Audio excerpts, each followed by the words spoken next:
Hello, friends of the internet. I'm thrilled to be here today with Walker Kalan and Camille Trust, the director and pop star behind I Need Your Love, which is having its world premiere at Tribeca 2024 on, I believe, Sunday, June 9th at the Village East Angelica at 6 p.m., followed by screenings, I believe, at the Angelica 2 days later on that Wednesday. And then, yeah, there's one at the AMC 19th and then Angelica again. So, and that's under the Now Indie Episodic program, which I recently learned from festival programmers. And correct me if I'm wrong on any of this. I believe that also goes to the Tribeca Creators Market, if I'm not mistaken, to get You indie pilots sold. Mhm. You're getting a shot at us before the big sale. Awesome.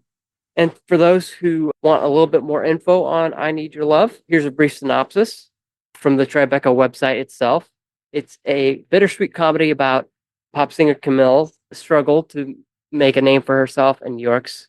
So, with that synopsis out of the way, welcome, Walker, Camille. It's great to have you on. Thank you It's for having awesome. us. Yeah. So, first things first, the obvious question, and this can be a question for you, Walker, or Camille, whoever. Where did the idea for the, I guess, show come from? I'll start first. I'm looking at bottom left of my screen. That's Camille. Oh, I was like, Right. you're not Yeah. there on mine. So take it away, Camille. Walker and I met in 2012 by chance during Hurricane Sandy, and we've just been really close friends ever since. And he's just sort of been witness to my hustle and my struggle and my successes and just everything that I've been through. And he's sort of also just been a sounding board to my emotions through all of these years as well, and a source of comfort and whatnot.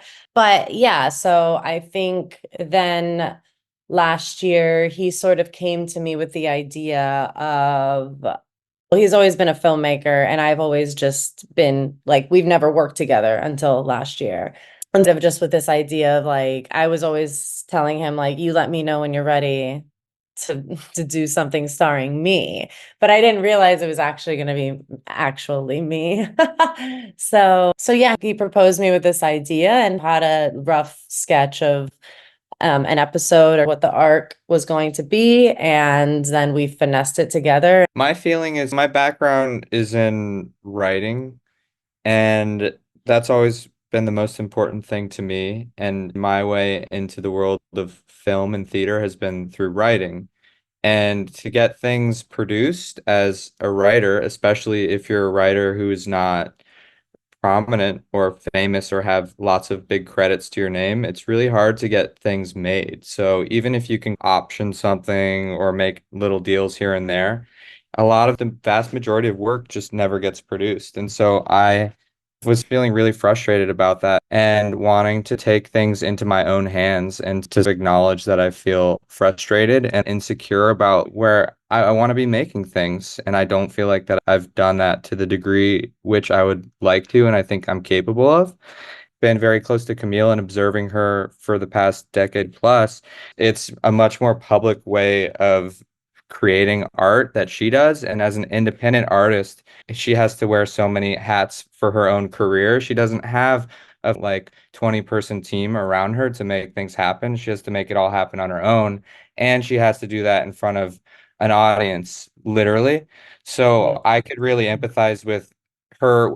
It's much different like approaches to the way that we like think about making art and making things, but I definitely just feel a real kinship to her. And that was my way into the show. It's like just the themes of the show and the energy of the show. Like it wouldn't work if this was purely like, let's just come up with funny stories of things that ha maybe happened to Camille. There has to be some real connection to the material. And not only me and Camille, but every single person who worked on this with us. The reason they worked on it wasn't because we were paying them big bucks, because we weren't. We paid people Definitely not. good, but it was because they connected to and related to the material. And it's not only funny, we think and we hope and we know, but that it has some kind of depth to it through the honesty. Yeah, and it's funny you mention the writing aspect of it because I'm actually interviewing somebody today. I believe, what is his name? Jeremy Mitchell, right after this. And one of the topics we're talking about today is I guess he sold a feature to Lionsgate, like his first, I think, yeah, something about selling a feature to Lionsgate with it only being its like second or third.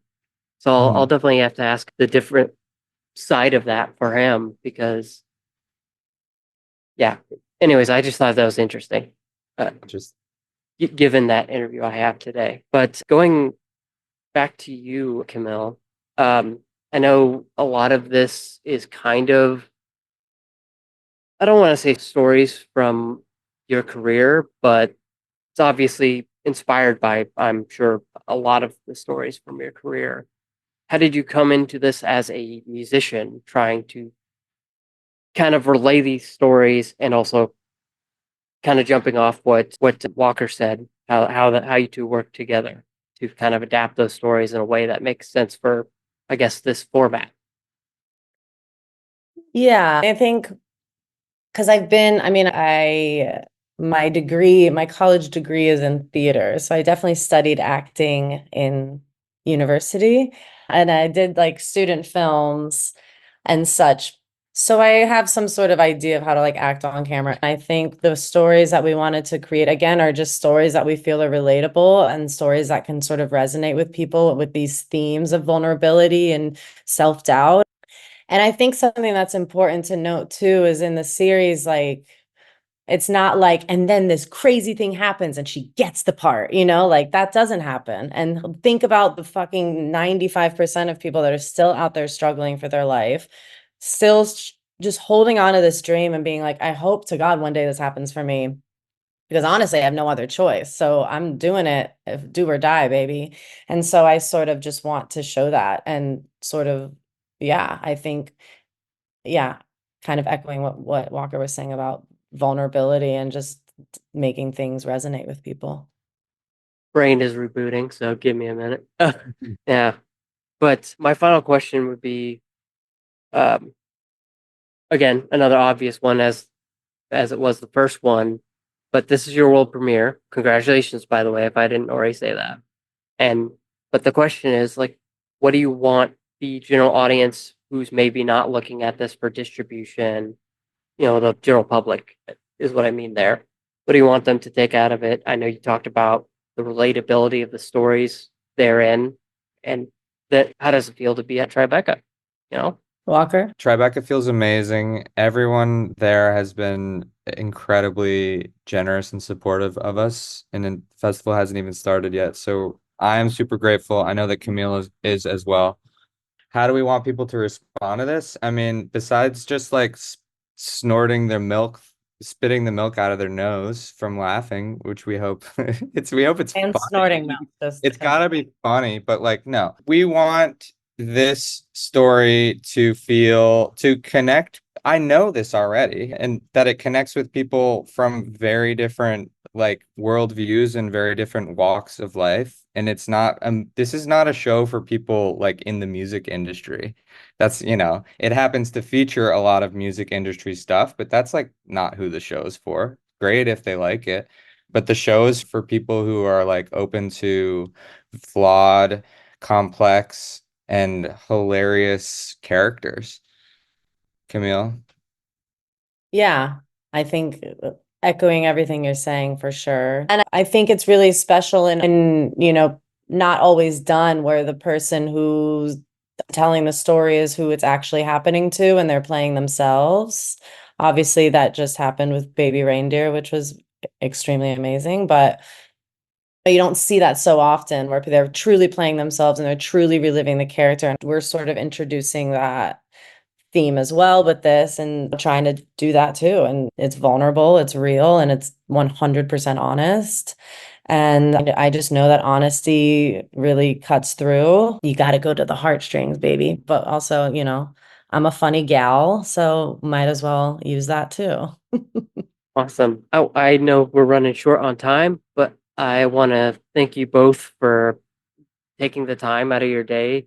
Thank you. What I'm sure is an insane interview schedule based off what I know from the 3 previous Tribecas I've covered. And for those who want to catch it and are going to be in New York for Tribeca, the show times are Sunday, June 9th at 6 p.m. at the Village East by Angelica, Wednesday, June 12th at 8:15 at the AMC 19th Street on East 6th, and then Sunday, June 16th at 2:15 p.m. And that'll be the last screening of I Need Your Love at Tribeca. Bring your fathers for Father's Day. Again, thank you both so much for taking the time out of your insanely busy schedule. Thank you so much.